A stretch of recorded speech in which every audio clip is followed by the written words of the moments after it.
matrimonio. ¿Se acuerdan? El significado de un matrimonio. Dijimos que muchos hermanos se casan, pero no entienden a profundidad lo que es un matrimonio. Y hablábamos la semana pasada, decíamos que, hermanos, un matrimonio, la Biblia lo compara como Jesucristo y la iglesia. Y decíamos que los dos términos que el Padre y el Hijo usaban, también esos dos términos ese término se encontraba en el libro de Génesis, cuando Dios le dice, crea al hombre y dice que por tanto dejará el hombre a su mujer y los dos serán una sola carne. ¿Se acuerdan? Y dijimos que esa misma expresión Jesús usó cuando dijo, el Padre y yo uno somos. Decía que en el griego esa palabra se llama ejad. Y esa palabra ejad decíamos que era ¿qué? ¿Se acuerdan? Unidad. Uno. Amén. Esa palabra ejad significa uno y único. O sea, unidad. Entonces, acuérdense de esa palabra, ejad. El Padre y yo, dijo Jesús, somos ejad. Entonces, cuando el esposo dice, dejará a su padre y a su madre y se unirá a su mujer y los dos serán ejad. O sea, uno. Entonces hablábamos de la unidad en el matrimonio, que es el significado del matrimonio. Decíamos que era ¿qué? Unidad. ¿Y cómo se manifestaba cuando un matrimonio en verdad estaba en ejad? Dijimos que se manifestaba en que todo lo tenían en común. ¿Se acuerdan? Dijimos que todo lo tenían en común, no habían camas separadas, no habían cuentas separadas, no había hermana que no estaba en el título, hermano que no estaba en el título, no había de que esta es tu tarjeta, esta es la mía, no había que este es tu dinero, este es el mío, no. Había, hermanos, una unidad, donde, hermanos, decíamos que Jesucristo que se despojó de todo y se dice que porque Él se entregó a su iglesia, ¿para qué? Para presentarla a sí mismo. Entonces decíamos que cuando nosotros tomamos ese ejemplo, nosotros decíamos esto les decía, cuando usted tiene una plantita y usted desea una buena cosecha de esa planta, ¿qué es lo que hace? Dijimos que lo que hacía era abonarla, cuidarla, quitarle todo lo que no servía, ponerla bonita, para que en el tiempo de la cosecha usted va y recibe cosecha. ¿Se acuerdan? Y dijimos que cuando no se hace eso, no espere buenos frutos en una planta que usted no cultivó. ¿Se acuerdan? Decíamos que nosotros como hombres, a nosotros nos cae la responsabilidad antes que a la mujer. Y decíamos que, ¿qué decíamos? Nosotros, hermanos, como hombres somos responsables delante de Dios. Si nosotros queremos ver buenos frutos en nuestro cónyuge, debemos trabajar por ellos. Amén. Por eso decíamos que la Biblia dice que la mujer es un vaso frágil. Dice otra parte que la mujer es un vaso tan frágil. ¿Y se acuerda que les explicaba lo que era un vaso frágil? Muchos dicen, es un vaso de cristal muy sensible. No, te está diciendo que un vaso frágil es un vaso que tienes que saber cómo tomarlo, cómo agarrarlo. ¿Se acuerdan? Si usted agarra un vaso muy frágil y lo agarra muy brusco, ¿qué va a pasar? Lo va a quebrar. Aparte de que lo va a quebrar, va a perder el contenido que usted podía consumir. Y aparte de perder ese contenido, ¿sabe qué más pasa? Se va a lastimar, se va a hacer daño. Y un daño, tal vez, muchas veces, muy grave. ¿Por qué? Porque usted quebró ese vaso frágil y ahora usted va a sufrir esas consecuencias. Y yo decía, nosotros como creyentes debemos ser sabios. Debemos ser sabios. ¿Por qué? Porque el mundo trabaja así, nosotros no. Amén. Y decíamos que también, si nosotros no sabemos agarrar ese vaso frágil, ¿qué iba a pasar? Si lo agarra muy suave, se le cae de la mano. Eso dijimos, ¿se acuerdan? Se le cae de la mano. Entonces, tenemos que saber cómo nosotros acercarnos a nuestra esposa, como hombres. Porque nosotros somos responsables. Yo siempre digo, yo no puedo, hermanos, querer cosechar de mi esposa, como decir, el fin de semana que dejé de trabajar, que ella me trate con cariño y esté conmigo, si toda la semana yo la desprecié. ¿Verdad que no es lógico? Yo no puedo esperar que mi mujer venga y me atienda súper si yo, hermanos, fui con ella un déspota. No se puede.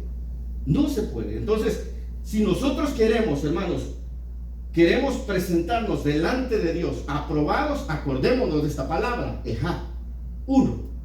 ¿Y qué significa unidad? ¿Y cómo se manifiesta? En que lo tenemos todo en común. Amén. No hay favoritismo, no hay nada, estamos todo en común. Lo que vamos a leer ahora también dice que, a veces, ¿qué dice? Que el silencio es mejor cuando aprendemos a callar. Y esto es muy importante. ¿Se acuerdan que les dije de una fórmula que nosotros usamos en la casa? Fórmula 49-51.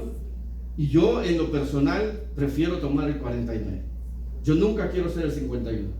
Prefiero callar y arrodillarme delante del Señor y que el Señor haga lo que tenga que hacer, pero yo no quiero ser el que ponga las leyes en la casa. Porque la Biblia dice que el que se humilla, ¿qué dice? Dios lo exalta. Y el que si él quiere ser más grande en el reino, tiene que ser ¿qué? El más pequeño en la tierra. Si el otro cónyuge se aprovecha de esa situación, deje que Dios se encargue de ello.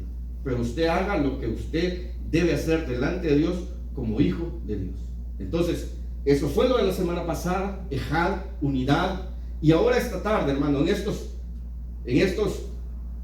8 versos que leímos, hermanos, vamos a ver el contraste del matrimonio. ¿Sí sabe cuál es el contraste de un matrimonio? Lo que es contra del matrimonio, lo opuesto de un matrimonio, es un divorcio. Y eso es lo que vamos a ver ahora, el divorcio. El divorcio. Mucho de esto sucede, ¿sabe por qué? Porque la gente no entiende, hermanos, que el matrimonio no es un contrato. No, el matrimonio es un pacto. Y un pacto no se rompe. Usted lo puede romper en la tierra, pero Dios no lo rompe. Entonces, un pacto no se rompe. Entonces, el matrimonio no es un contrato, sino que es un pacto entre usted y Dios. Por lo tanto, hermanos, ese matrimonio debe ser para siempre, permanente. Para siempre, hermanos. Pero ¿sabe qué es lo triste de estas veces? Es que, hermanos, mucha gente, el día de hoy, ya no le toma el mismo respeto al matrimonio. Mucha gente ya no le importa. Yo sé que estamos viviendo en un mundo decadente, un mundo desenfrenado, un mundo lleno de pecado. Pero ¿sabe qué es lo que a mí me sorprende? Que ahora ya no solamente lo veo en el mundo, sino que lo veo dentro de la iglesia. La pregunta, hermanos, ¿será que Dios aprueba el divorcio? ¿Qué piensa usted? ¿Dios lo aprueba? Contestó bien, gloria a Dios. Dios no aprueba el divorcio. Dios no aprueba el divorcio. Entonces, ¿por qué entonces en la mal llamada iglesia de hoy se practica como cualquier cosa? ¿Sabe que ahora los líderes, llámense apóstoles, pastores, quien quiera que sea, se divorcian y se vuelven a casar las veces que ellos quieran? Se divorcian, hermanos, porque su mujer ya está muy vieja y él quiere una jovencita, o su mujer ya no le ayuda para nada, o ya no le conviene, o ya no le gusta. Se divorcian por cualquier cosa, o muchas veces, hermanos, por dinero. Se divorcian y mañana aparecen casados.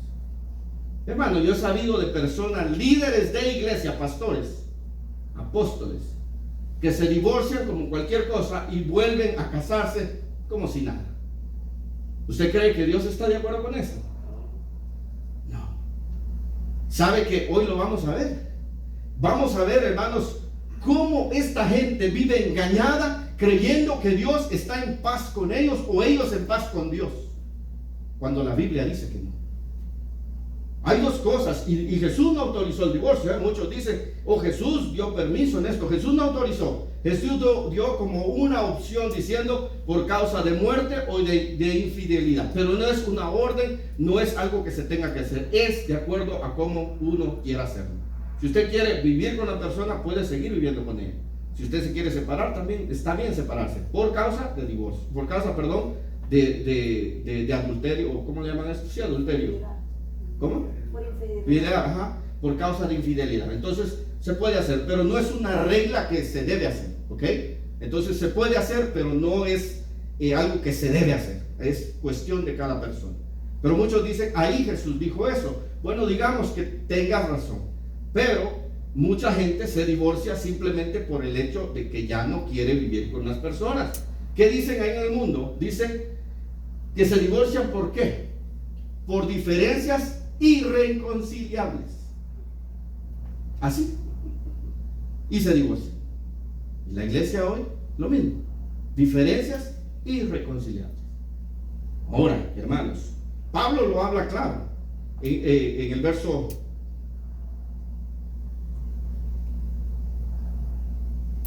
10, y ahí nos vamos a quedar 10 y 11. Pero a los que están unidos en matrimonio, fíjese que dice, mando, fíjese este punto, no yo, sino que el Señor, que la mujer no se separe del marido, y si se separa, quédese sin casar, o reconcíliese con su marido, y que el marido no abandone a su mujer. El Señor Jesús dijo que por causa de infidelidad o de muerte. ¿Sabe por qué la muerte? Cuando estudiamos el libro de Romanos, estudiamos, de hermanos, de que la ley aplica a los vivos, no a los muertos. Entonces, cuando alguien muere, ya la ley ya no es válida en ellos. Y puse un ejemplo. Un asesino o un narcotraficante, por muy malo y muchos cargos que tenga, cuando, hermanos, si lo agarran y lo matan, usted no ha visto un cuerpo en una corte que lo estén juzgando, ¿verdad que no? ¿Y esos cargos qué pasó? A la basura. ¿Por qué? Porque ya no aplican, está muerto. Y eso lo usamos como ejemplo cuando dice la Biblia que nosotros estamos, ¿qué? Muertos al pecado. Por eso la ley del pecado ya no tiene potestad con nosotros, porque nosotros estamos muertos al pecado. O sea que ya la ley del pecado no puede dominarnos como muchos dicen. Entonces lo mismo, cuando una persona, un cónyuge fallece, entonces la ley ya no aplica. Entonces ella queda libre. Pero es la única manera, hermanos. Entonces, Pablo dice aquí, y digo yo, mando, dice, no yo, sino el Señor, que la mujer no se separe del marido, y si se separa, quédese sin casar. O si se quiere casar, reconcíliese con su marido, y que el marido tampoco abandone a su mujer. O sea que va de viceversa. Si yo, hermanos, me divorcio, póngale que, digamos, una infidelidad, y diga, ¿sabes qué? No puedo vivir contigo, me separo, no tengo derecho de volver a casarme. Fíjese bien, es por causa de infidelidad que te puedes separar, sí, pero no puedes volver a casarte.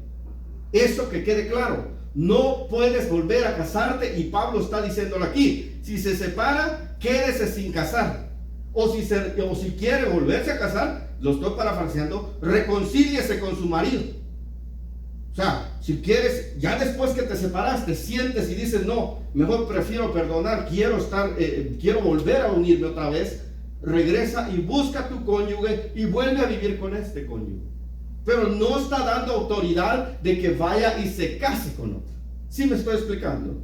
Podemos separarnos, pero a nadie se le autoriza volver a casarse a menos que el cónyuge muera.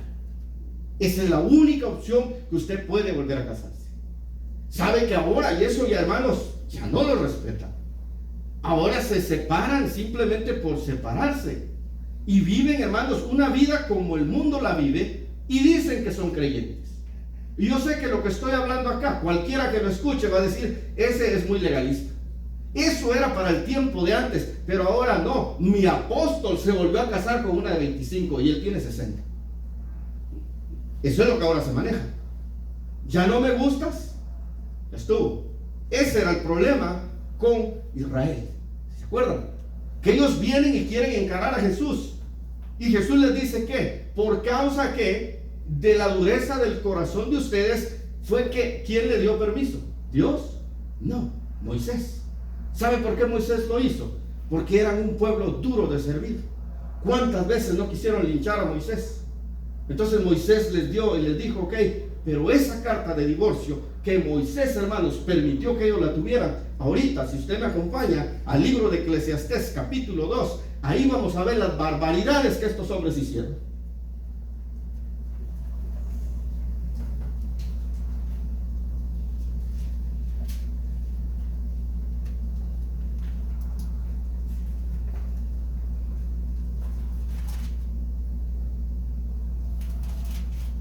Perdón, es Malaquías, hermanos, perdón.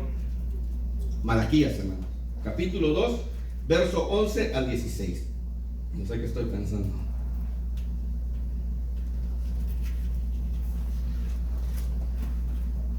¿Lo tiene, hermano?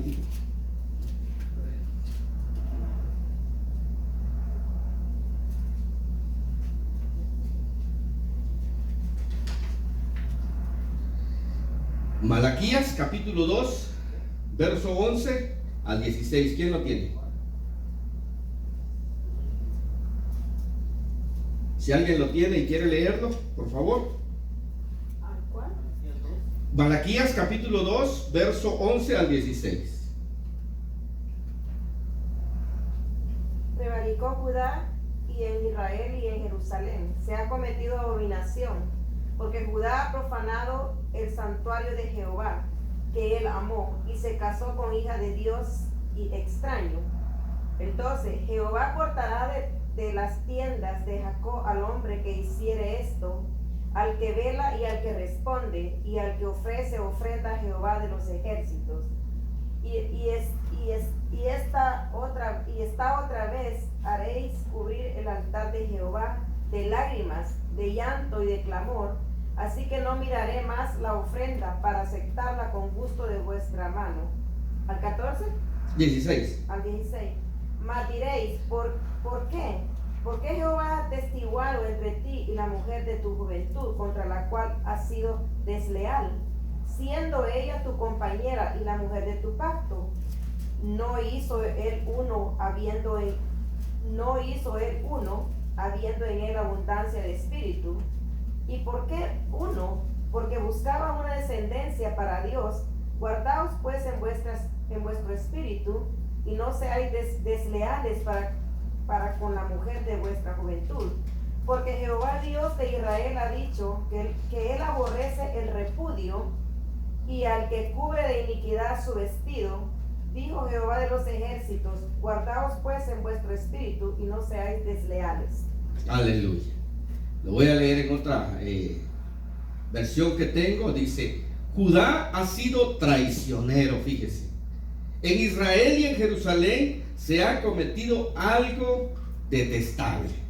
Al casarse Judá con la hija de un dios extraño, ha profanado el santuario que el Señor ama. ¿Sabe? Los israelitas empezaron, hermanos, a abandonar a sus esposas y a buscar mujeres que no eran de Israel. Eso es lo que está hablando acá. Empezaron a buscar esposas que no eran de Israel y dejaron a su mujer abandonada. A la mujer dice: de tu juventud. Entonces sigue diciendo: en cuanto al hombre que haga esto, fíjese, quien quiera que sea, que el Señor Todopoderoso lo excluya de los campamentos de Jacob, aun cuando le lleve ofrendas. Fíjese, cualquier adúltero, o sea, persona que dejó a su mujer y se casó con otra, hermanos, dice que el Señor, quien quiera que sea, dice, el Señor Todopoderoso lo iba a excluir del campamento de Jacob, y aún, aunque le llevara ofrendas, dice que iba a ser excluido. Verso 13, otra cosa que ustedes hacen es inundar de lágrimas el altar del Señor. Lloran y se lamentan porque Él ya no les presta atención, y sus ofrendas ni las acepta de sus manos. Fíjese, estos hombres iban al altar de Dios, se tendían en llanto, adorando a Dios, pero la Biblia dice que Él ya no recibía sus ofrendas. Ya no. ¿Por qué? Porque, hermanos, habían quebrado el pacto que Dios había establecido desde el principio.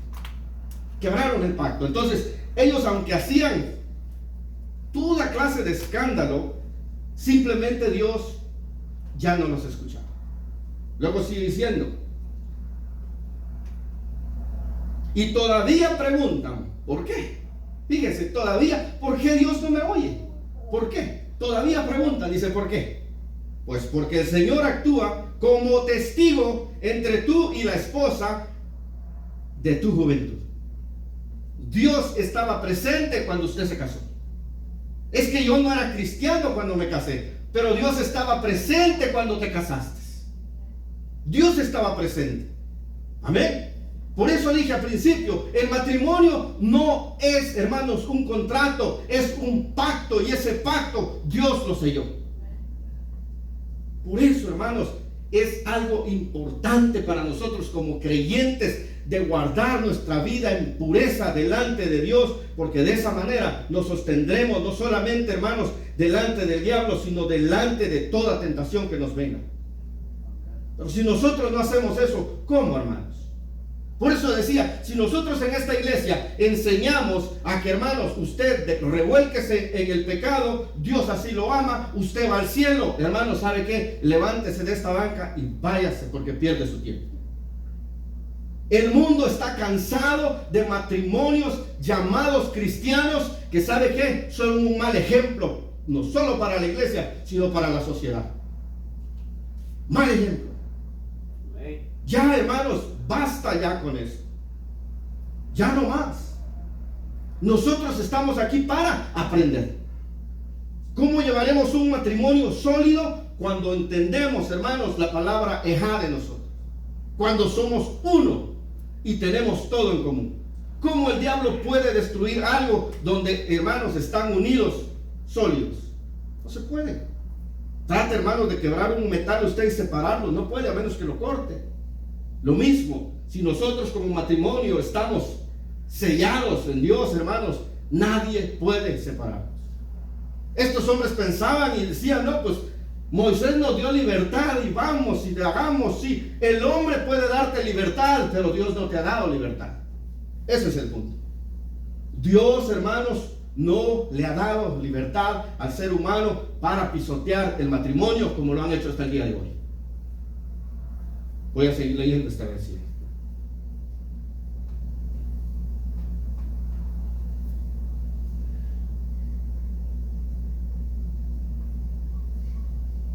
La esposa de tu juventud dice, a la que traicionaste, aunque es tu compañera, la esposa de tu pacto.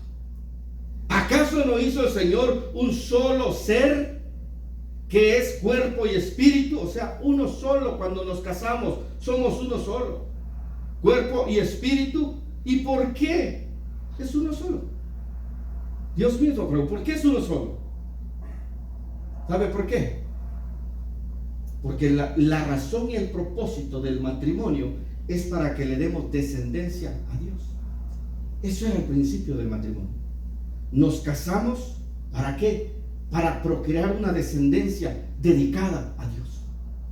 Ese es el propósito, eso es lo que está diciendo aquí. ¿Acaso no hizo el Señor un solo ser, que es un cuerpo y espíritu? ¿Y por qué es uno solo? Porque busca descendencia dada por Dios. Ese era el propósito, descendencia dada por Dios. Nosotros, hermanos, nos casamos, ¿para qué? Para procrearnos. Porque ese es el fruto de nuestro amor, ¿sí o no? El fruto del amor de nosotros con nuestro cónyuge es nuestros hijos. Eso es lo que está diciendo acá. Para procrear.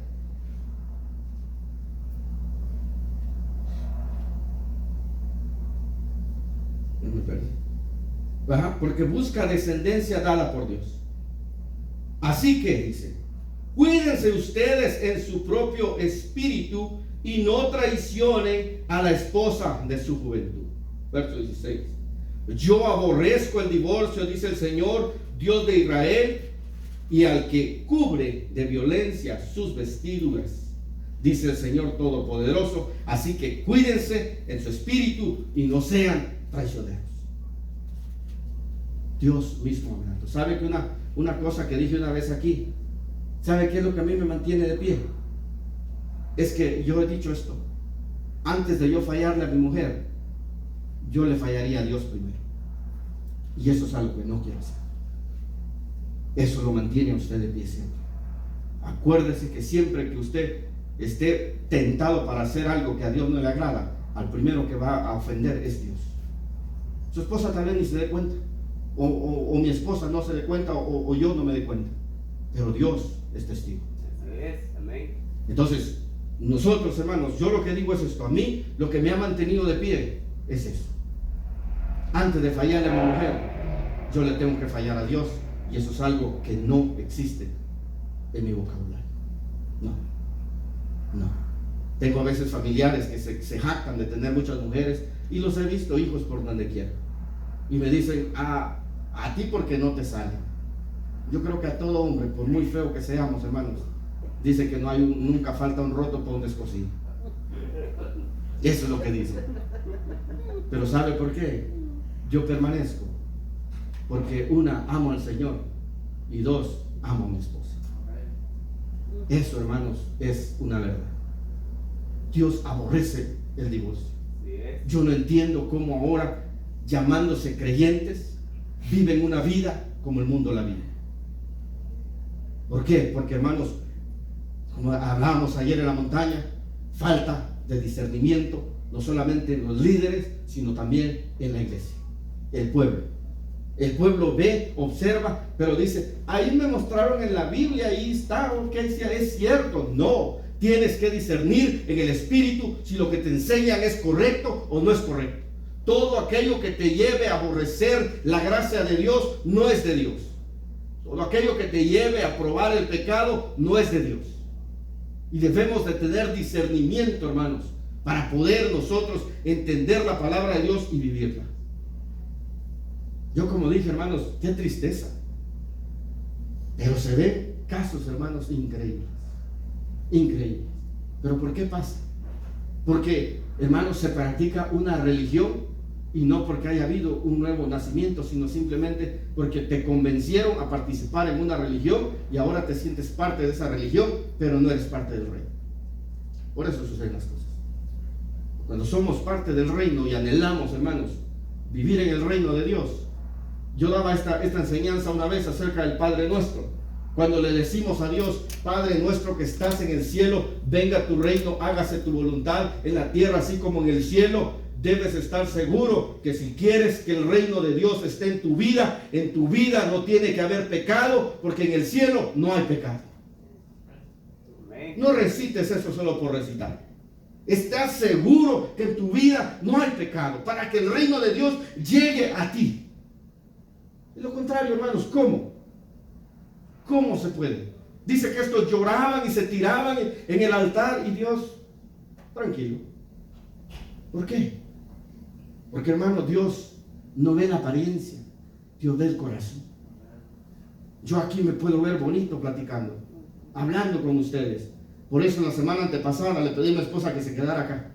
¿Por qué? Porque, hermanos, no hay mejor, hermanos, predicación que aquella que se hace con un respaldo moral. Que haya un apoyo, decir: es cierto lo que este hombre está diciendo, porque si es cierto, yo soy testigo. Por eso le dije a mi esposa: no vayas, quédate aquí, para que así no vaya a estar hablando yo y alguien vaya a decir: porque la esposa no está aquí, por eso está diciendo todo eso. No, mi esposa estuvo sentadita aquí y ella sabe cómo soy y quién soy. Y para la gloria de Dios, hermanos, nuestro anhelo es honrar a Dios en todo. Eso ha sido nuestro anhelo desde un principio y seguirá siendo nuestro anhelo hasta el día que el Señor nos recoja en este lugar. Entonces ellos, hermanos, que empezaban y hacían. ¿Por qué? Porque Moisés les había dado la libertad de ellos divorciarse. Y agarraron el divorcio como un deporte. Casándose, y es lo que dice la Biblia, los tiempos finales, que se darán, dice, casándose y dándose en matrimonio. Lo mismo. Simplemente casarse por casarse, vivir un tiempo, separarse, pruebas otro, hasta el día que te llegó la muerte. Así está el mundo. Pero que la iglesia de Cristo no esté así. Que nosotros, hermanos, como le digo a mi esposa, yo quiero llegar a viejito contigo. Y si el Señor nos recoge, yo quiero irme antes. Porque yo no me quiero ir después, siento que no voy a poder vivir sin ella. En serio, yo no quiero irme después, pero es la voluntad de Dios. Y eso siempre se lo digo. Hermanos, seamos cariñosos nosotros como hombres con nuestra esposa. Hermanos, hagamos buenos, buenos votos. Nosotros como hombres, hermanos, hagamos buenos regalos. Como dije la otra vez, no le regale una asadora a su esposa, no le regale una plancha. Ay, mi esposo me regaló una mi lavadora. No, esa es nuestra responsabilidad y nosotros como hombres tenemos que proveer a la casa. Si le va a regalar, mire, quítele el amor a $150, vaya, llame a la florería, diga, mira, quiero el arreglo más caro que tengas ahí y por favor me lo llevas a esta dirección. No espere que sea su cumpleaños, hágalo. Pues ¿sabe qué? Dele algo ahí, mira, para que te vayas un ratito tú sola, desintoxícate de mí, vete un ratito solita a un lugar donde tú te la pases bien. Eso es un regalo para ella. Hermanos, seamos de esa manera. Es un buen consejo. Yo no sé cómo lo vemos como hombres, pero para mí me ha resultado. Yo a veces vengo en el freeway y a veces me paro en el Costco de allá de Valencia y paso a agarrar un ramo de flores, o si no, en el freeway me salgo, ahí siempre hay uno en la S, ahí voy y le compro un ramo de flores y se lo traigo. Siempre. O a veces me voy, creo que lo dije la semana pasada, dejo notitas, le escribo cartas y se las dejo ahí en su almohada y me voy, porque ella se levanta antes de que me vaya a trabajar, se levanta a hacerme de comer y ahí aprovecho para metérsela y me voy. Y ya cuando a veces ella se despierta, ya me manda un texto y bien contenta, bien feliz. O a veces le mando textos. Pero hermanos, como hombres, tomemos la iniciativa y usted va a ver que su esposa también va a hacer lo mismo. Amén. Buscamos una iglesia sana.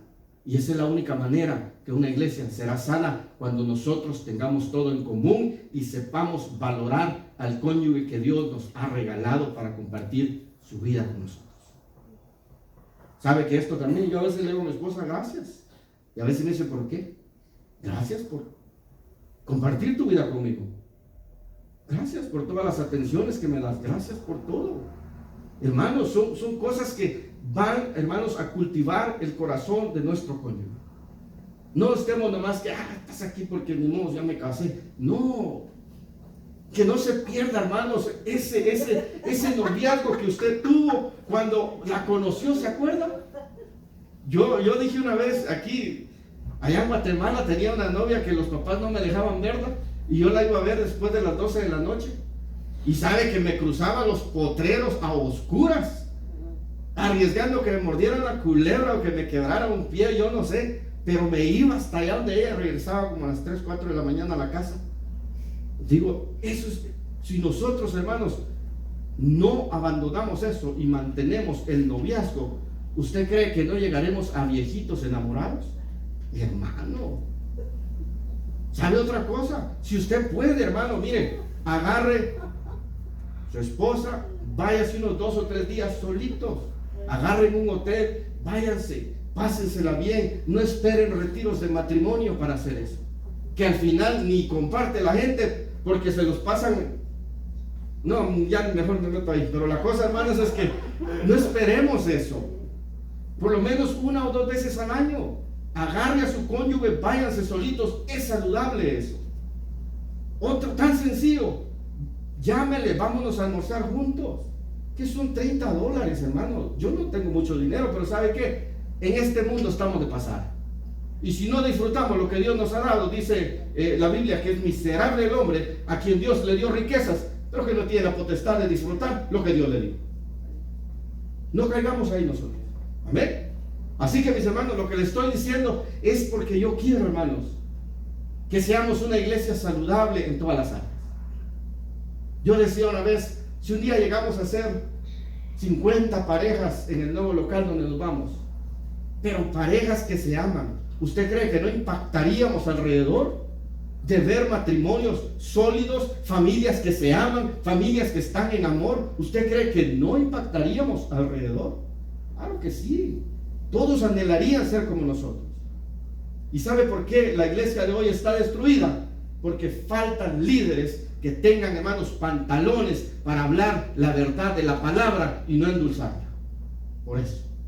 Tiene miedo que se les vaya, por eso mejor no decimos nada, porque no, mejor así que se quede. No. Yo dije al principio esto. Yo no quiero llegar solo a la presencia del Señor. Y si esa no es su meta, pues pierde su tiempo. Así que todos tenemos que tener esa meta de llegar a la presencia del Señor un día, hermanos. Peleemos por nuestra familia, peleemos por nuestro matrimonio, peleemos, hermanos. No dejemos que el diablo tome ventaja y destruya como ha destruido otros matrimonios. Dios aborrece el divorcio, y eso, hermanos, está clarísimo. No podemos evitarlo, no podemos negarlo. Si en otros lugares lo hacen y otros pastores dan permiso, es problema de ellos, pero Dios no da permiso. La única manera es que usted se muera. Entonces, para ir cerrando, acompañen a Primera de Pedro, capítulo 3. Ahí vamos a leer ya para ir terminando, hermanos, que ya el tiempo se avanza, pero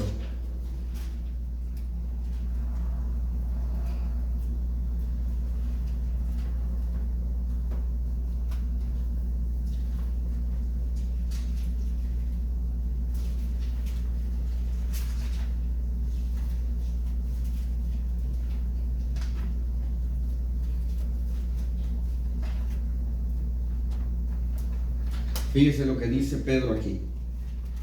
El encabezado de mi Biblia dice deberes conyugales. Empieza y dice: asimismo, vosotras mujeres, están sujetas a vuestros maridos, para que también los que no creen a la palabra sean ganados sin palabra por la conducta de sus esposas, considerando vuestra conducta casta y respetuosa. Vuestro atavío no sea el externo de peinados ostentosos, de adornos de oro o de vestidos lujosos, sino el interno, el del corazón, en el incorruptible ornato de un espíritu afable y apacible, que es de grande estima delante de Dios. Porque así también se ataviaban en otro tiempo aquellas santas mujeres que esperaban en Dios, estando sujetas a sus maridos, como Sara obedecía a Abraham, llamándole Señor, de la cual vosotras habéis venido a ser hijas, si hacéis el bien sin temer ninguna amenaza.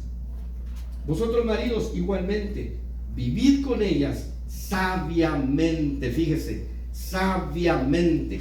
Vivid con ellas sabiamente, dando honor a la mujer como a vaso más frágil y como coheredera de la gracia de la vida, para que vuestras oraciones no tengan estorbo.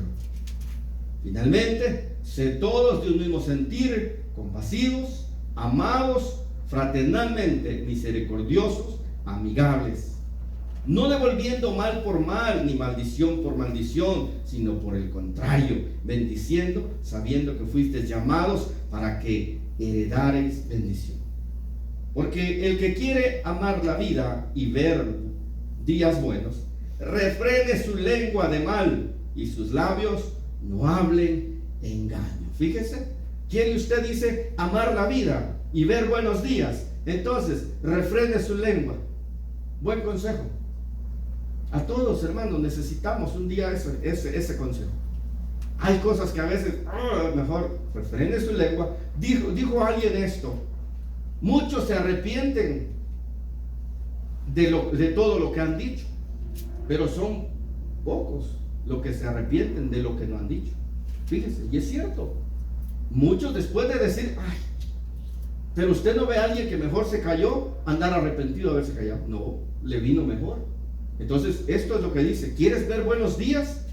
¿Y quieres amar la vida y ver buenos días? Entonces aprende a refrenar tu lengua de todo mal. Amén. Y eso, hermanos, va a apagar muchas discusiones dentro de un matrimonio. Callarse. Usar la fórmula 49-51.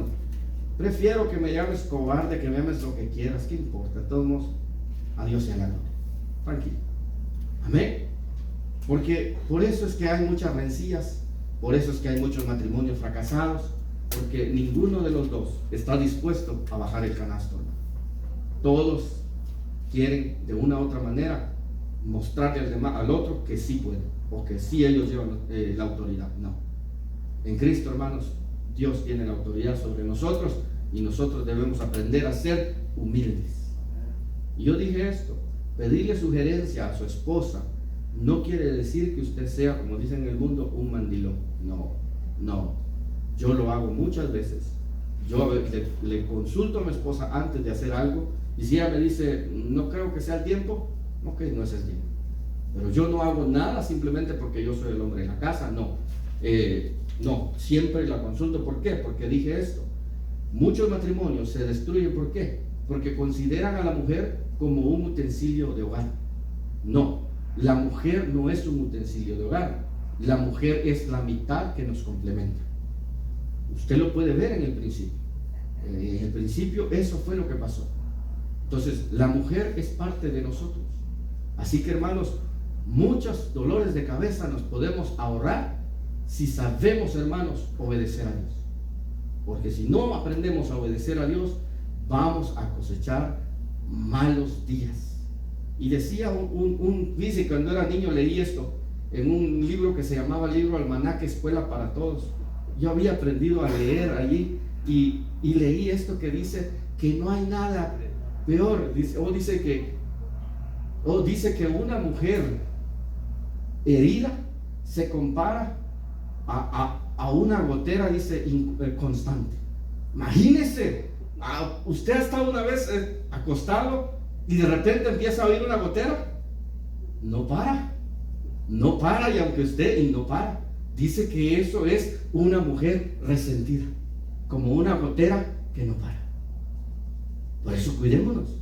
Lo mismo, un hombre resentido, como una gotera que no para. Perdón porque si lo he tomado para los hombres, pero entendamos que esto es para los dos. Amén. Aquí es para los dos. Aquí, hermanos, no es que hay favoritismo, no, aquí es para los dos. Así que un cónyuge resentido, mejor usemos esa palabra, es peor que una gotera, hermano. Eso es lo que decía ese libro. Y es cierto. Usted tiene una gotera y no lo deja dormir. Se levanta y pone lo que sea y sigue y no lo deja dormir. Así que tengamos cuidado de eso. No convirtamos a nuestro cónyuge en una gotera. Dios aborrece el divorcio, pero Dios bendice el matrimonio porque es un pacto entre usted y Dios. Amén, hermanos.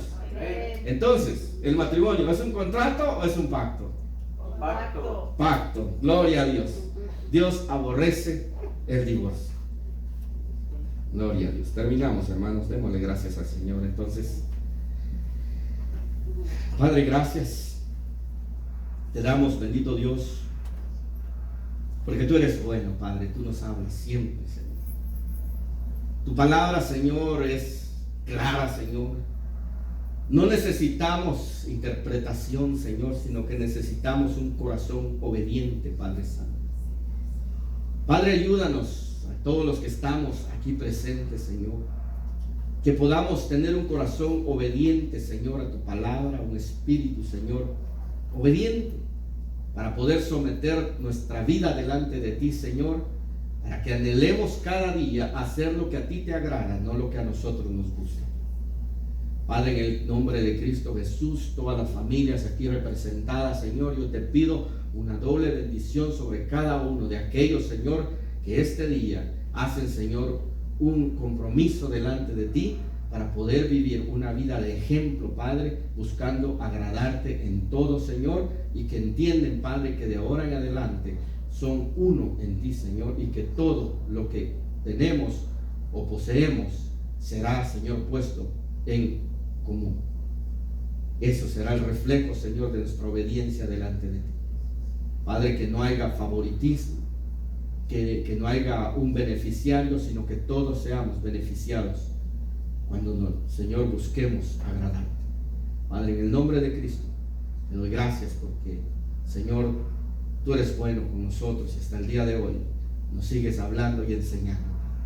Te pido una vez más, Señor, por cada uno de mis hermanos aquí presentes y aquellos también, Señor, que no estuvieron con nosotros también, Padre, puedan recibir esa bendición a través, Señor, de la grabación, Padre Santo, que ellos puedan escuchar. Gracias, bendito Dios. Te alabamos. Aleluya. Gloria a Dios.